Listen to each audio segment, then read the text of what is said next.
డైరెక్టర్గా 2 ఫిల్మ్స్ చేశారు. Both films like Mohan Lal గారితోనే చేశారు. అంటే again you are coming up with Mohan Lal sir. అంటే what is the relationship between you and Mohan sir? Why you have been connecting to him so much? So, I mean, obviously my first film came to me as an idea for a Mohanlal film. A writer, a friend of mine, Murali Gopi, had something in mind that he wanted Mohanlal sir to do, and then he asked me if I would direct it. That's how my first film happened. My second film happened more due to circumstances, because the entire film industry was shut down, and the whole of Malayalam industry, Indian industry, was at that time doing direct to streaming services. You know, we were all making films that would not release in theaters, would directly premiere on streaming services. And for some reason, that phenomenon sort of paved way where for the longest time everyone was making very dark, violent, gritty, maybe horror and all. It's all those kind of films that was being made. Even the ones that I was acting in were all like that, like Kurudi and all, the dark, violent film. I thought, why isn't anybody making something where people can laugh? Why isn't anybody thinking of a feel-good, light-hearted, you know, rom-comish thing? So nobody was making it, so I thought I'll make it. And both Mohanlal sir and me were sitting at home doing nothing. So I asked him, let's do a film, we are very bored. He said, okay. And that time there were no shooting permissions in Kerala at that time. So I actually brought my entire unit, and the whole film is shot here in Hyderabad. Yeah. Okay. So sir, multi-starrer already you did Salar. Yeah. But multi-starrer malli cheyalsi vaste which ఏ హీరోతో చేయాలని ఉంది?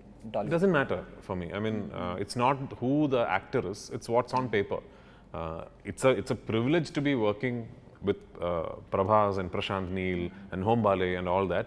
But the primary reason for me to say yes to Salar is I liked what was on paper, and I liked what the film was about. So, yeah. So Covid గురించి అంటే Covid వల్ల మీకు మీ లైఫ్లో జరిగిన ఈ goat లైఫ్లో జరిగిన positives ఏంటి, నెగిటివ్స్ ఏంటి?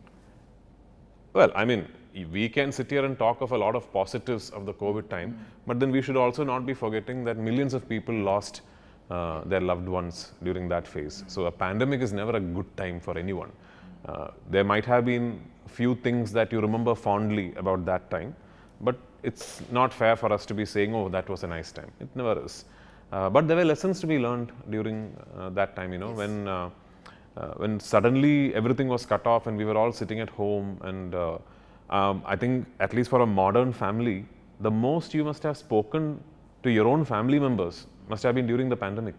You know, or else we are all only speaking through the phone or looking through the phone, and we're just constantly living in a digital world. So that must have been one good thing for people to get back in touch with basic things like actually conversing with your family and all that. Must have been good. Was good for me, I know that. And the bad thing is obviously this, that so many. Even for the goat life also, అంటే మీరు cricket ఆడుకున్నారు వాళ్ళ Covid టైంలో bad. Yeah, I mean, yeah, we were stuck in the middle of nowhere with no way to come back home, and we were about 8,500 people there. So we had to be like a community. So yeah, I mean, there are fond memories of the time for sure. Yeah. For every film, అంటే cast and crew use to say this, అంటే we have become like family. But ఇది true coming to Goat Life, because 16 years of journey. Yes. Yeah. So ఫైనల్గా ఒక question అడుగుతాను sir.